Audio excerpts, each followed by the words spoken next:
Em, Hola a todos.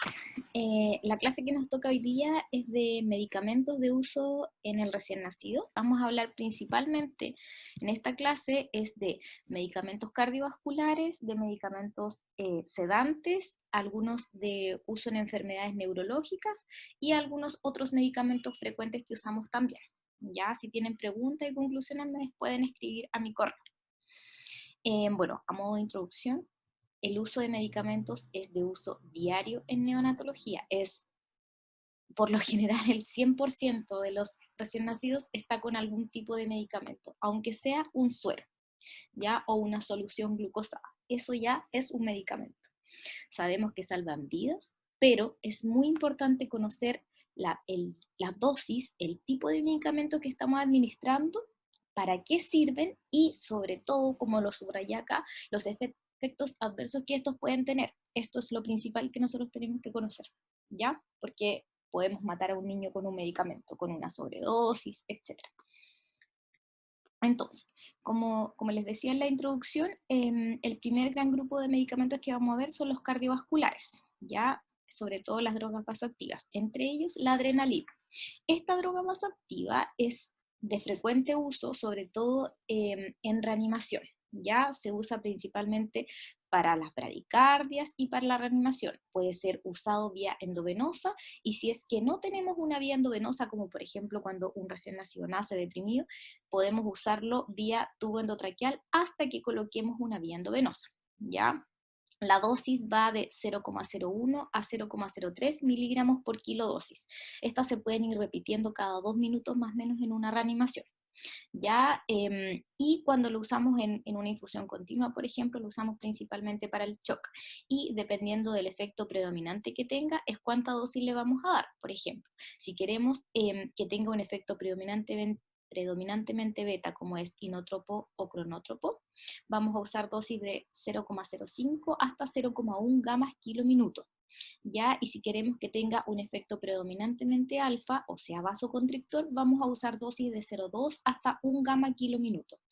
Por lo general, no nos pasamos de 0,3 gamas kilo minuto, ya por el tremendo efecto vasoconstrictor que puede provocar. Así que en recién nacidos, si ya a los 0,3 gamas kilo minuto, por favor, ustedes atentas o atentos y que no se siga subiendo esa dosis. Ya en los libros está descrito hasta 1, pero preferentemente no lo vamos a usar más allá de 0,3. A lo mejor necesita otro tipo de medicamento que se le pueda adherir o cambiar la dosis, ya, o cambiar el medicamento. Entonces, su uso principalmente es para el shock, ¿cierto? Colapso cardiovascular agudo, pacientes asfixiados, en reacciones anafilácticas, en el broncoespasmo. Tenemos que estar siempre monitorizando la frecuencia cardíaca y la presión arterial. Ya, frecuencia cardíaca puede taquicardizar, puede aumentar mucho la presión arterial. Y los efectos adversos, como los vemos acá, puede generar hipertensión arterial y eso puede llevar a una hemorragia intracraniana. También puede producir taquicardias, arritmias, isquemia vascular renal e isquemia intestinal cuando se usa en altas dosis. También puede provocar diferentes trastornos hidroelectrolíticos como la hipocalemia. Y lo otro es que esta droga, si se extravasa, puede generar una isquemia tisular y también matar esa piel, ya matar el tejido. Por eso se debe usar por una vía central. ¿Ya? Si es que no tuviésemos una vía central y el paciente está en riesgo de morir, se puede usar por vía periférica, pero hay que tratar de evitarlo. ¿Y cómo se prepara o con qué soluciones son compatibles? Con la solución glucosal 5, con la solución glucosal 10 y con el suero fisiológico, pero es incompatible con la aminofilina, con el bicarbonato y la hialuronidasa. Eso con respecto a la adrenalina. Después pasamos a esta segunda droga vasoactiva que también es frecuentemente usada en neonatología, que es la dopamina, ¿ya? La dopamina ya es una droga que está altamente estudiada en neonatología, pero tiene igual altos efectos adversos, sobre todo los pacientes que tienen hipertensión pulmonar. Así que ojo con eso, pero es la droga más usada en neonatología. También tiene un efecto inotrópico y cronotrópico, o sea, aumenta la contractilidad del músculo cardíaco y además aumenta la frecuencia cardíaca. Entonces mejora el débito cardíaco, la presión arterial y la diuresis. ya en estos pacientes que están cursando algún tipo de hipotensión o si es que están muy choqueados. Las dosis principalmente son de 2 a 20 gamas kilo minuto, también va a depender como las dosis que usemos, y principalmente debemos comenzar con dosis baja y titular según la respuesta, ya nunca más allá de 20 gamas kilo minuto. Monitorizar frecuentemente la frecuencia cardíaca, la presión arterial, la perfusión periférica y el débito urinario. Ya dosis altas también puede provocar vasoconstricción y generar que el paciente no orine, por ejemplo. Efectos adversos tenemos la hipertensión, taquicardias, arritmias en dosis altas, como también era la adrenalina, y también debe ser usado por una vía central porque si se extravasa puede producir necrosis del tejido. Compatible con el glucosabal 5, el glucosabal 10, el suero fisiológico, el Ringer lactato o la solución glucosalina. Es incompatible con el aciclovir, con la aminofilina, la anfotericina B, el bicarbonato, el cefepime, la furosemida y la indometacina. Con esos medicamentos no se puede pasar por la misma vía. Eso con respecto a la dopamina. Después tenemos una tercera droga vasoactiva que es la dobutamina, también altamente usada en los recién nacidos, sobre todo en los prematuros, ¿ya? También es inótropo positivo y se usa para el bajo débito cardíaco, para la insuficiencia cardíaca y para el shock cardiogénico. Si tenemos un problema de contractilidad en el recién nacido o, por ejemplo, disfunción ventricular, como es en los recién nacidos prematuros, que por lo general cursan con algún tipo de disfunción, la droga de elección en este caso sería la dobutamina, ¿ya? Además, disminuye la resistencia vascular sistémica y la resistencia vascular pulmonar, y las dosis que usamos van de 2 a 25 gamas kilo minutos, pero idealmente no usar más allá de 10 gamas kilo minutos. Monitorizar frecuentemente frecuencia cardíaca, presión arterial, ya efectos adversos también, hipertensión, taquicardia o arritmia, y también se puede extravasar como el otro tipo de drogas vasoactivas que vimos. Así que hay que usarlo por vía central. Soluciones compatibles, también las mismas que la dopamina, con glucosabal 5, glucosabal 10, solución fisiológica, glucosalino, Ringer, y prácticamente las mismas incompatibilidades, ya aminofilina, bicarbonato, cefepime, diazepam, fenitoína, furosemida e indometacina. Hay algunas que cambian, pero son prácticamente las mismas. Otro tipo de droga vasoactiva es la milrinona. La milrinona es usada en neonatología y es una muy buena droga, pero no es tan frecuente como las otras anteriores. Ya esto lo usamos principalmente cuando hay un compromiso del gasto cardíaco y en los pacientes que están cursando con una hipertensión pulmonar. Las dosis van de 0,2 a 0,7 gamas kilo minuto, nunca más allá de 0,7, ¿ya? Y ojo, porque hay que estar monitorizando frecuentemente frecuencia cardíaca, presión arterial como los otros, pero en estos pacientes se puede provocar trombocitopenia, o sea, pueden bajar las plaquetas, también puede provocar alteración de la función renal y de los electrolitos, así que es muy importante estar monitorizando esto. ¿Ya? Y en cuanto a los efectos adversos, hipotensión, a diferencia de las anteriores que provocaba hipertensión arterial, ¿cierto? La milri provoca hipotensión. Taquicardia también, arritmias y trombocitopenia, como ya les había nombrado. Eso en cuanto a drogas vasoactivas. Ahora vamos a hablar un poco de lo que es la adenosina, que también es altamente usado en neonatología, sobre todo como antiarrítmico en los pacientes que están cursando con algún tipo de taquicardia paroxística supraventricular. Ya las dosis van de 0,05 a 0,1 miligramos kilodosis, y lo que sí en estos pacientes que vamos a usar adenosina, y al administrar la adenosina tenemos que darnos cuenta que hay que infundirlo rápidamente, o sea, no nos podemos demorar más de 2 segundos y lo más cercano al corazón. ¿Y por qué? Porque tienen una vida media muy corta, entonces si lo ponemos en una vía que esté en la patita, por ejemplo, o nos demoramos más de, no sé, 5 segundos, el medicamento no va a alcanzar a llegar al corazón y no va a hacer el efecto que nosotros necesitamos, ¿ya? Así que por eso, pasarlo muy rápido y en una vía lo más cercano al corazón. Monitorizar siendo frecuencia cardíaca, presión arterial y el electrocardiograma, porque tenemos que ver que realmente baje la frecuencia cardíaca. Efectos adversos pueden provocar algunas arritmias transitorias entre que se produzca la taquicardia y entre que baje la frecuencia. Ya enrojecimientos de la piel, pueden haber náuseas, disnea, hiperventilación, etc.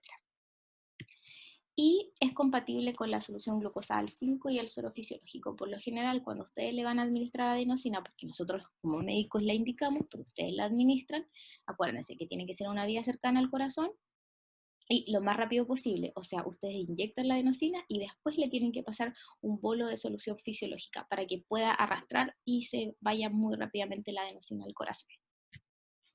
Eso con la adenosina. Después, otra droga frecuente que usamos en neonatología es el sildenafil. Ya el sildenafil es un antihipertensivo y se usa para la hipertensión pulmonar persistente. Por lo general, nosotros no lo usamos de inicio en los pacientes que tengan hipertensión pulmonar. Si es un paciente que está cursando alguna enfermedad grave y que requiera que use un antihipertensivo, o sea, un antihipertensivo, y para manejo de hipertensión pulmonar, por lo general usamos óxido nítrico, por ejemplo. Ya en Talca, en la séptima región, no hay óxido nítrico, entonces los pacientes son derivados a Santiago o a algún centro que cuente con este recurso. Entonces, como nosotros no contamos con el óxido nítrico, que es un vasodilatador pulmonar selectivo, o sea, como que actúa a nivel pulmonar, nosotros podemos empezar a usar sildenafil, porque no hay otro medicamento con el que podamos bajar esta hipertensión, ¿ya? Pero por lo general se usa como para aquellos pacientes que están como largamente usando óxido nítrico y después se requiere como paso a otro medicamento para poder dejar este gas, ¿cierto? Y ahí usamos el sildenafil. Y nosotros en ciudades o en regiones que no tenemos óxido nítrico tenemos que usarlo de primera línea. Las dosis son de 0,3 a 2 miligramos kilodosis y comenzar con dosis siempre bajas e ir titulando según la respuesta. Y si es que requerimos pasarlo en bomba de infusión continua, tendría que ser a 0,067 miligramos kilora. Esa es la dosis. Hay que monitorizar presión arterial, oxigenación. ¿Por qué? Porque estos pacientes pueden hacer hipotensión, porque es un antihipertensivo, ¿cierto? Y pueden disminuir también la saturación de oxígeno. Así que siempre monitorizar estos dos puntos. Después, otro medicamento altamente usado en neonatología son las prostaglandinas. Las prostaglandinas son vasodilatadores arteriolares, ¿cierto? Y se usan principalmente para mantener o abrir el ductus, sobre todo en las cardiopatías que son ductus dependientes. Hay algunas cardiopatías congénitas que si se les cierra el ductus, que nosotros ya lo hemos visto en otras clases, ¿cierto? Que está acá, que está esta arteria que une la aorta con la arteria pulmonar, ¿cierto? Y que es fundamental para la circulación fetal, pero ya en la vida postnatal se cierra, pero en ciertas patologías, como por ejemplo una cardiopatía congénita, que dependen de esta mezcla que se produce acá, si es que este se cierra, el paciente se puede morir, ¿ya? O sea, se va a morir. Entonces, para que llegue a un centro mientras se opera, hay que mantenerlo abierto. ¿Y qué medicamento usamos? Son las prostaglandinas, en dosis de 0,01 a 0,1 gamas kilo minuto. También comenzar con las dosis más bajas posible e ir titulando según respuesta. Idealmente siempre partimos con 0,01.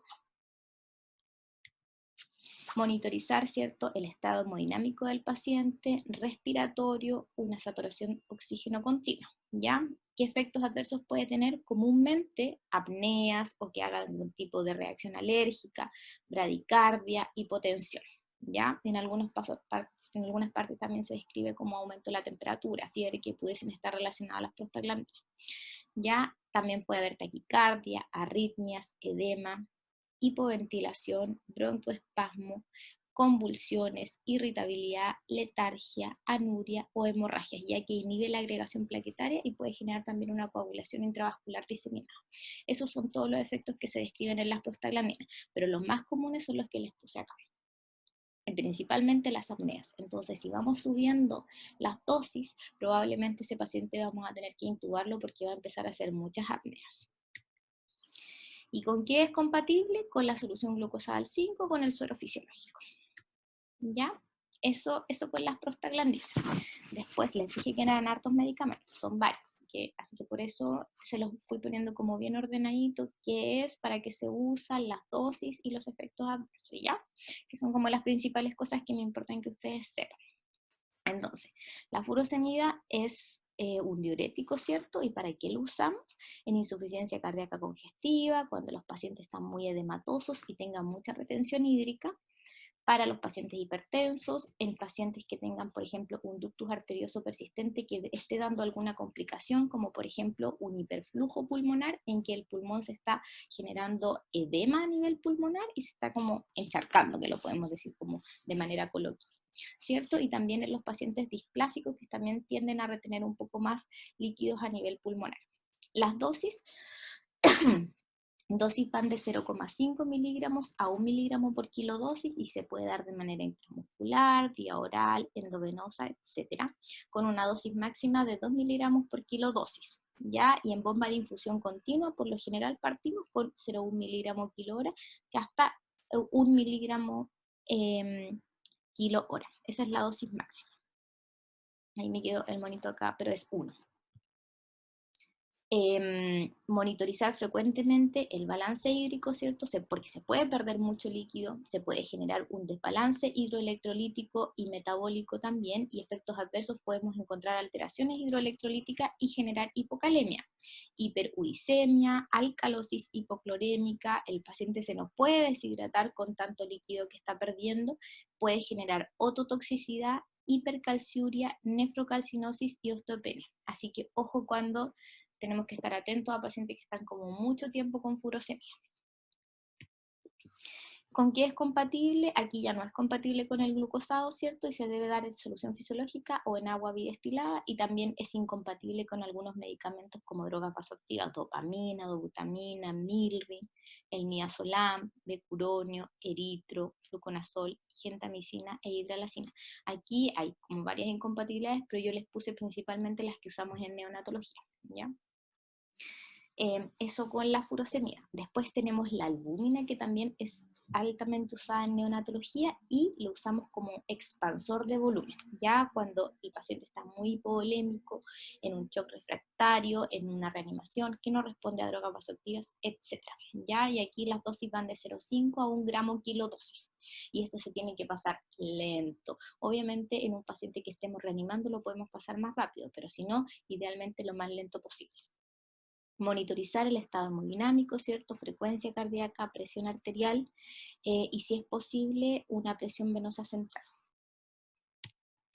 Los efectos adversos: una hipervolemia, que generemos mucho líquido dentro del cuerpo, ¿cierto? Insuficiencia cardíaca o una hipersensibilidad a la albúmina. Eso. Después, otro medicamento, aquí lo puse como droga cardiovascular. ¿Por qué? El paracetamol, el ibuprofeno y también la indometacina, que la indometacina no la coloqué en las diapositivas, pero igual se las voy a nombrar.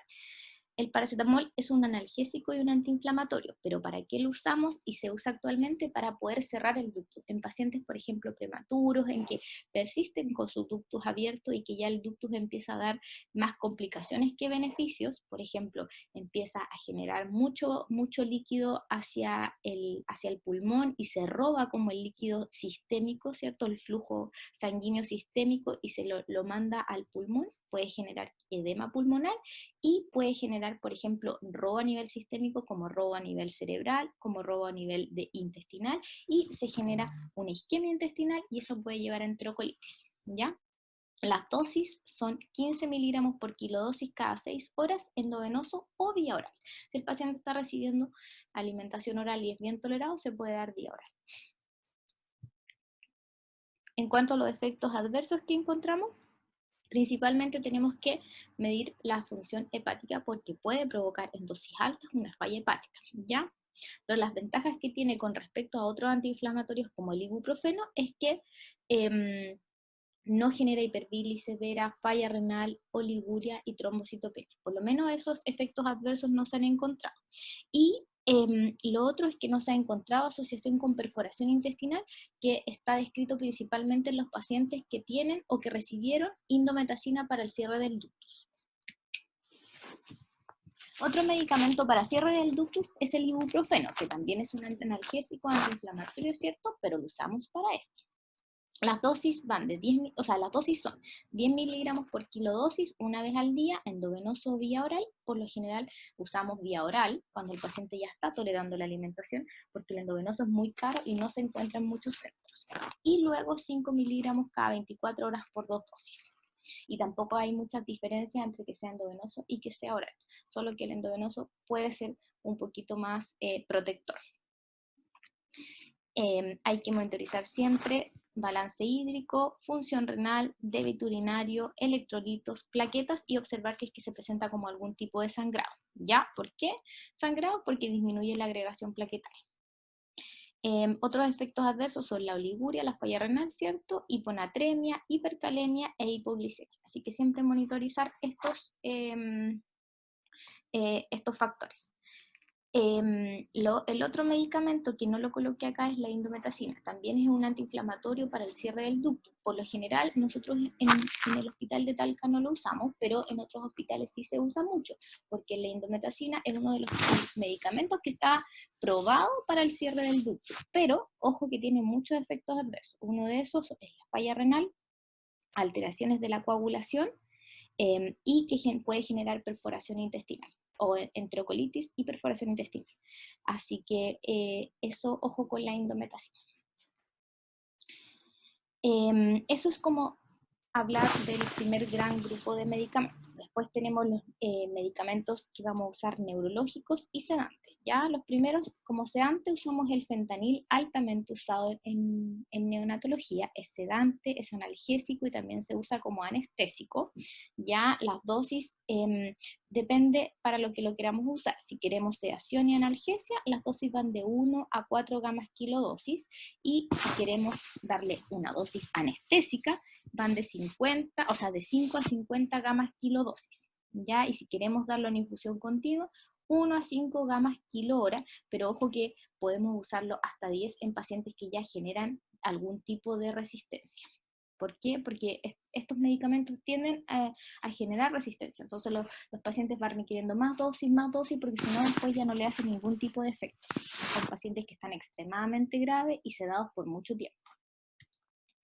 Monitorizar frecuentemente el estado hemodinámico y respiratorio, también la presión arterial, la frecuencia cardíaca y la frecuencia respiratoria.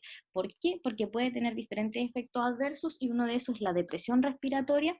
También estos pacientes pueden hacer rigidez muscular y tórax rígido. Ya hay pacientes que, se lo juro, que yo le he pasado fentanil, dosis bajas y han hecho tórax rígido. O sea, es casi imposible de ventilar, es difícil introducir un tubo endotraqueal y a la vez difícil, porque el paciente está tan rígido que no le hace efecto nada.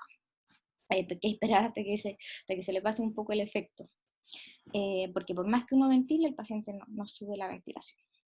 También bradicardia e hipotensión. Así que ojo, por eso tenemos que estar monitorizando la presión arterial, la frecuencia cardíaca. También puede producir convulsiones, deprivación y distensión abdominal. Deprivación sobre todo en los pacientes que tienen mucho tiempo de uso de fentanil. Y es compatible con la solución glucosado 5. Por lo general se prepara con glucosado 5. ¿Ya? Otro medicamento que usamos nosotros hartos también es el hidrato de cloral, que también es sedante e hipnótico, provoca hipnosis, sedación y también puede provocar excitación, y las dosis van de 20 a 50 miligramos kilo día, que puede darse vía rectal, vía oral, cada 6 a 8 horas, y la dosis máxima son 100 miligramos por kilo día. Por lo general lo usamos en pacientes, por ejemplo, que tengan que ir a tomarse algún examen, algún escáner, para darle un poco de sedación, ¿ya? Pero para eso lo usamos.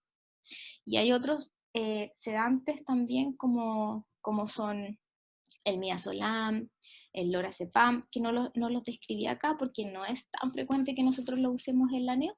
Sí se usan en pacientes que están extremadamente graves y que requerimos que estén lo más dormido posible, y que ya el que esté con fentanil por harto tiempo no hace ya mayor efecto, entonces ahí le daríamos nosotros como algún tipo de estos otros sedantes. El hidrato de clorol produce efectos adversos también, como la depresión del sistema nervioso central y respiratoria, pero mucho menos que otro tipo de sedación, como por ejemplo el fentanil o el lorazepam o el midazolam. Puede producir una excitación paradojal irritación gástrica, generar náuseas, vómitos, diarrea, como por lo general se usa en vía endovenosa, o sea, perdón, vía oral o vía rectal. También puede provocar hipotensión, vasodilatación, arritmias, depresión miocárdica. Eso. Después, hablando como algunos tipos de fármacos neurológicos, tenemos el fenobarbital y el levetiracetam, que son los más frecuentemente usados como anticonvulsivantes en neonatología. Así que fueron los dos que yo les puse. Y el fenobarbital, ¿cierto?, se usa como anticonvulsivante, también en algunos trastornos que generan hiperbilirrubinemia, como el Klinger-Najar, por ejemplo, y en algún síndrome de abstinencia. La dosis principalmente se da en una convulsión, se da una dosis de carga de 20 miligramos por kilodosis y después se tiene que mantener a 3 a 5 miligramos kilodosis dependiendo como la falla que estos pacientes tengan. O si es que responden o si que los niveles plasmáticos están bajos, etc. ¿Ya? Monitorizar frecuentemente signos vitales y los niveles plasmáticos. Efectos adversos que pueden provocar sedación y depresión respiratoria también. Y el otro gran anticonvulsivante que usamos en neo, que este es relativamente nuevo, es el levetiracetam. ¿Y qué cargas usamos o dosis de carga? Son 25 a 50 miligramos kilodosis y de mantención por lo general 10 miligramos kilodosis cada 12 horas, con un máximo de 70 miligramos kilo día. Y efectos adversos por lo general estos son súper infrecuentes, pero pueden provocar irritabilidad o anafilaxia. Y las ventajas que tienen es que tienen menos efecto de depresor neurológico cardiorrespiratorio, por lo general no van a producir sedación. Y son seguros y eficaces en prematuros. O sea, este es seguro y eficaz en prematuros. Así que por lo general actualmente está siendo como la droga de elección, pero está en estudio. Es compatible con la solución glucosal 5, el Ringer lactato y el suero fisiológico. Eso. También vamos a hablar como de otros medicamentos, entre esos el sulfato ferroso, altamente usado en neonatología, y como bien sabemos que los requerimientos de fierro están bien cubiertos por la leche materna hasta los 4 o los 6 meses los recién nacidos de término, pero en los pretérminos por lo general hay escasas reservas, así que nosotros deberíamos iniciar un suplemento ya a las 2 semanas de vida. ¿Cuánto iniciar? Como profilaxis son 2 a 4 miligramos por kilo día, y ya cuando en el primer dosis de tratamiento, 5 a 6, y como aporte máximo, 15 miligramos por día. Ya no 15 miligramos por kilo día, sino que 15 miligramos por día. Mantener por todo el primer año de vida, y si es que nosotros le vamos a dar una fórmula al paciente, por lo general las fórmulas ya vienen suplementadas. Monitorizar en estos pacientes que están recibiendo fierro el hematocrito, la hemoglobina, los reticulocitos y las deposiciones. Por lo general pueden hacer deposiciones como más negras y uno tiende a pensar que puedan tener, por ejemplo, sangre. Efectos adversos pueden generar hemólisis, náuseas, constipación, erosiones de mucosa gástrica y deposiciones negras. Así que si bien lo usamos mucho en todos los recién nacidos, hay que estar vigilando sí esos efectos adversos que pudiese tener el fierro. Otro oligoelemento que usamos nosotros es el zinc, que la leche humana por lo general está como deficitaria en zinc, y el zinc lo usamos principalmente en las faltas de crecimiento, ¿cierto? En las lesiones de piel periorificiales, en diarrea, disminución de las fosfatas alcalinas, etc. ¿Ya? Y la dosis por lo general es 1 miligramo por kilo. Aquí es como un poco controversial, pero puede ser 1 a 2 miligramos por kilo. En cuanto a los otros medicamentos, tenemos la vitamina D, esto también lo usamos en todos los pacientes, lo podemos empezar a usar en la nutrición parenteral por lo general, y o si es que la vamos a dar por vía oral, desde el 4.º día no hay problema, ¿ya? La dosis que usamos habitualmente es de 400 unidades al día para poder evitar el raquitismo, y esto va a depender también la zona en la que nos encontremos, si es en la zona norte, si es en la zona centro, si es en la zona sur. En la zona centro, que hay más hay más sol, en la zona norte, perdón, que hay más sol, por lo general podemos usar 200 unidades por día. En la zona centro nosotros usamos 400, y en el sur, que prácticamente no hay sol, usamos 800 o 1000, ¿ya? Y si hay pacientes que tienen déficit de vitamina D, que están hospitalizados, por ejemplo, prematuros, que llevan mucho tiempo, que se genera alguna enfermedad metabólica ósea, aquí ya tendríamos que ir aumentando las dosis. De 400 a 1000 unidades podemos evitar la osteopenia, pero en pacientes que ya tengan un EMOP o una enfermedad metabólica ósea del prematuro establecida, podemos usar hasta 5000 unidades. Ya, pero no está bien descrita cuál es la dosis exacta que deberíamos dar en este tipo de pacientes, por eso no se la anota ahí. Otro tipo de vitamina que usamos es la vitamina K, ¿cierto? La vitamina K lo usamos como profilaxis y en terapia de enfermedades hemorragia y para tratar también las hipoprotrombinemias.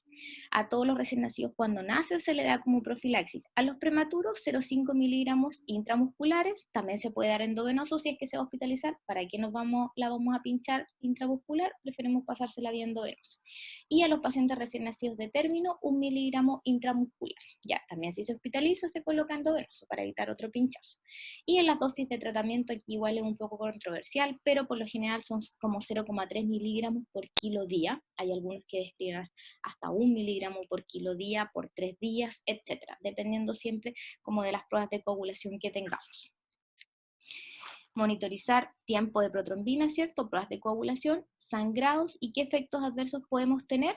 Dolor, aumento de volumen en el sitio en que se inyecta y también pueden generar, y esto es muy poco establecido y hay muy pocos casos descritos, pero puede generar algún grado de anafilaxia. Eso, esa es la clase de hoy, espero que les haya gustado. Si tienen alguna conclusión, alguna pregunta, me escriben a mi correo. Gracias.